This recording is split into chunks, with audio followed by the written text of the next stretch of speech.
¿Qué tal? Muy buenas tardes. Bueno, en primer lugar agradecer a Leonardo Grosso, presidente de la Comisión, por recibirnos. Muy honrados de estar aquí en el Parlamento argentino.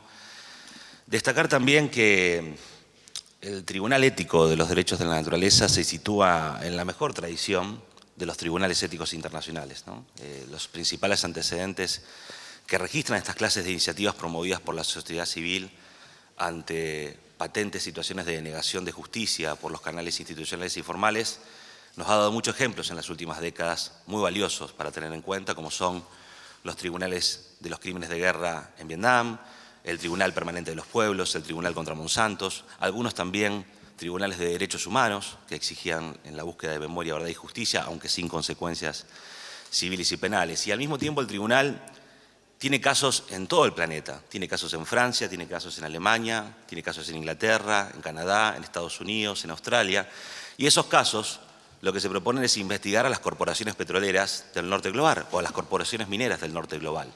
Y eso es algo que es muy importante destacarlo, ¿no? Que se sitúa en una larga tradición fuertemente arraigada en la sociedad civil y que al mismo tiempo está integrado por personalidades que no necesariamente tienen que provenir del campo jurídico, sino por el contrario, que tienen que provenir del campo de la ciencia, del campo de las militancias territoriales, de las comunidades indígenas, filósofos, entre muchísimas otras personalidades que han prestigiado a lo largo de la historia este tipo de iniciativas. Durante los últimos días, como quienes me han precedido en el uso de la palabra pudieron transmitir, hemos recolectado muchísima evidencia, testimonios, informes, documentos, tenemos registros audiovisuales de prácticamente todas las visitas que hemos hecho, con el relato de la voz de las comunidades indígenas, campesinas, de los vecinos. Se ha hablado mucho del agua, de los 90 millones de litros de agua que utiliza cada uno de los pozos de fracking. Hasta el año 2022, según datos de la Secretaría de Energía, tenemos 2.620 pozos fracturados en Vaca Muerta. Imagínense la escala de la que estamos hablando. De las miles de toneladas de arenas que se extraen en distintos puntos de Argentina y que se llevan, que se transportan en camiones a Vaca Muerta para cada uno de estos pozos, de los sismos, de los daños a la salud, del daño también a la producción local, ¿no? Que era un poco lo que nos costaba Celestino de Sausalbonito, cuando nos contaba que Tecpetro, en una empresa del grupo Techín, desvió un curso de agua del río Neuquén y dejó sin agua a la comunidad, agua que afectó a sus más de 300 plantas frutales que se secaron literalmente y ya no puede producir. Esa clase de relatos estuvimos evidenciando en los últimos días, esa clase de voces hemos podido recoger y al mismo tiempo con una enorme calidad y alegría por parte de todos esos pueblos que nos invitaron a nada más y nada menos que a sus propias casas, a donde ellos viven. Y podemos compartir comida, podemos reírnos, podemos contarnos historias de nuestras respectivas vidas. Y creo que eso es precisamente un modelo de justicia que este tribunal ético instala y que hace muchísima falta en el ámbito del Poder Judicial de la República Argentina. Particularmente yo voy a hablar muy brevemente en relación al fenómeno de los basurales petroleros, que fue la última visita que hicimos en el día de ayer en Neuquén. Desde abogados ambientalistas y el colectivo de Acción por la Justicia Ecosocial venimos planteando que los basurales petroleros son el lado B de Vaca Muerta. Planteamos que el fenómeno de estos basurales, que son depósitos a cielo abierto de la basura del fracking, de estos 2.600 pozos de fracking, involucra maniobras de usurpación de tierras públicas, de contaminación, de pasillos ambientales, de zonas liberadas y sobre todo de simulación de tratamiento de residuos petroleros, que eso es algo también relevante porque de lo que se trata también es de entender que la basura del fracking que vemos en estas plantas de tratamiento es producida por las corporaciones petroleras. Nosotros decimos que si fuera un cuento sería un cuento de terror, porque las empresas reciben millonarias sumas por el tratamiento de residuos que nunca tratan. Luego consiguen que el Estado les dé más tierras para seguir acumulando más residuos, disponiendo ilegalmente de todos estos residuos peligrosos calificados por la ley 24051 que rige en nuestro país. Construyen piletas para copiarlos, pero no los tratan. Luego consiguen más tierras fiscales, lo amplían y comienzan nuevamente. Lo más escandaloso de todo esto, que ya es de por sí escandaloso en sí mismo, es que el Estado no los controla. Y no ha controlado precisamente a la empresa Comarsa, que es la empresa de la planta de residuos petroleros que nosotros fuimos a visitar, tanto en Neuquén, en el Parque Industrial de Neuquén, y en Añelo. También fuimos a visitar el basurero petrolero de Plaza Huincul, donde también vimos este patrón que se repite. Y ahí les aseguramos que existen muchísimos otros basurales petroleros en distintos puntos de Argentina, porque a algún lado tiene que depositarse la basura proveniente del fracking. Basura que contiene materiales radiactivos y metales pesados, que se mezcla con el agua, con la tierra, con el aire, que genera pasivos ambientales de dimensiones colosales. Nosotros los llamamos también piscinas de la muerte, vertederos de desechos peligrosos, un monumental depósito de basura que producen estas corporaciones petroleras en el marco de una supuesta revolución que en realidad no es más que una pesadilla repleta de basura tóxica. Denunciamos a Comarsa en el año 2020, presentamos una denuncia penal extremadamente documentada, con muchísima información.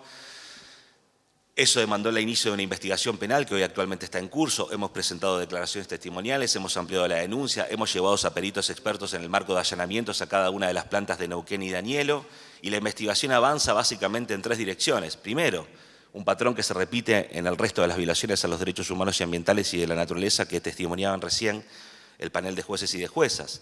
Las ilegalidades cometidas por las empresas como Comarsa, que hace un negocio millonario por una basura que nunca trata, la responsabilidad de las empresas petroleras, de YPF, de Pan American Energy, de Shell, Chevron, Tecpetrol, Pluspetrol y muchísimas otras, y la responsabilidad de los funcionarios públicos que durante todo este tiempo no han hecho absolutamente nada para controlar estos basurales petroleros. Entonces la denuncia penal involucra, fíjense, a 3 eslabones fundamentales que forman parte del patrón extractivista basado en los combustibles fósiles de vaca muerta.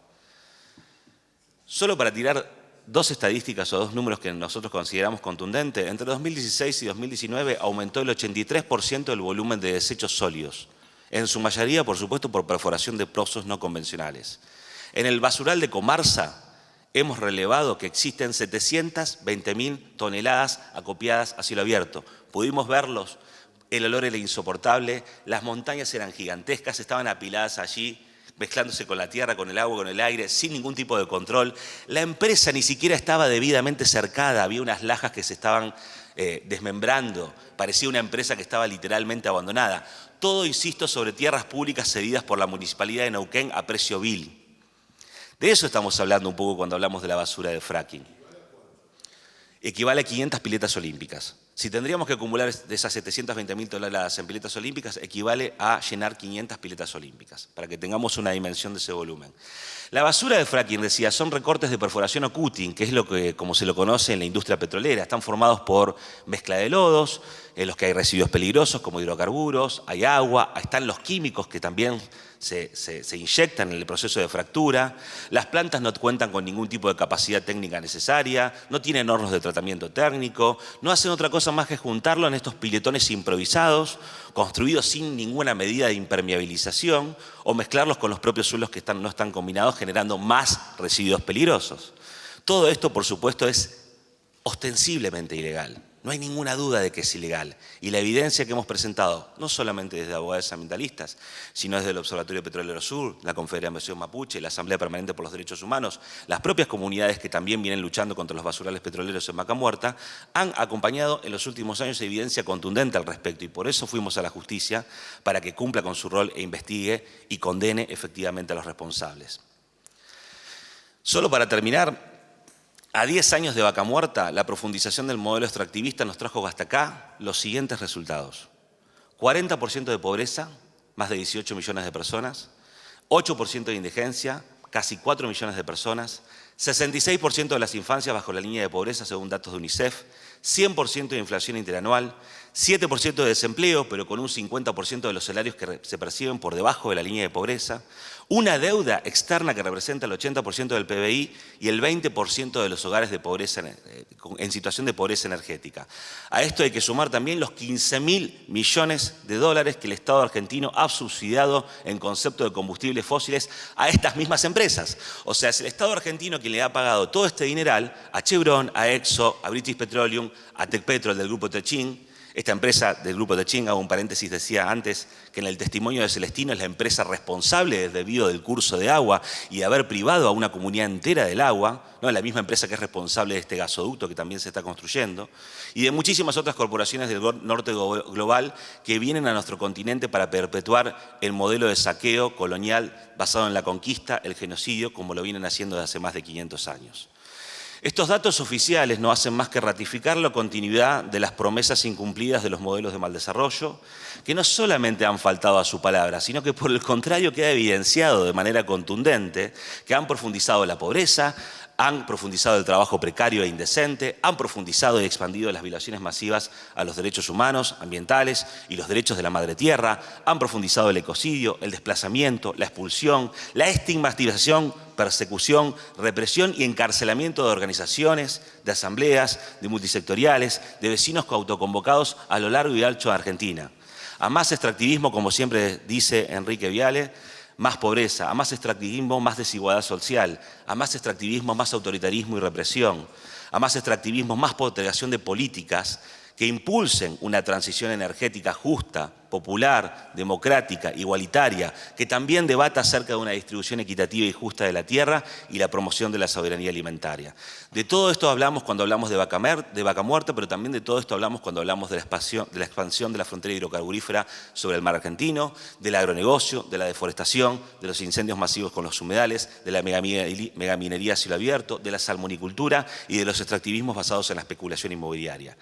Para cerrar, de lo que se trata, como hemos manifestado, como hemos dicho desde el Manifiesto de los Pueblos del Sur por una transición energética justa y popular, y cito, iniciar una transición justa y democrática que desmonte las relaciones neocoloniales entre norte y sur globales, permite alejarnos del sistema económico neoliberal en una dirección que sustente la vida, combine la justicia social con la justicia ambiental, como lo hace el Papa Francisco en Laudato Si, cuando habla del clamor de la tierra y el clamor de los pobres, en lugar de ponerlas a competir entre sí, que reúna valores igualitarios y democráticos con una política social holística y resiliente y restablezca un equilibrio ecológico necesario para un planeta sano.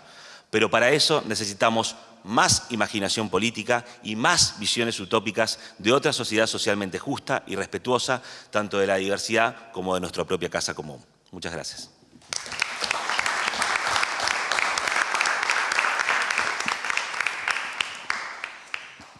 Muchísimas gracias a nuestro panel de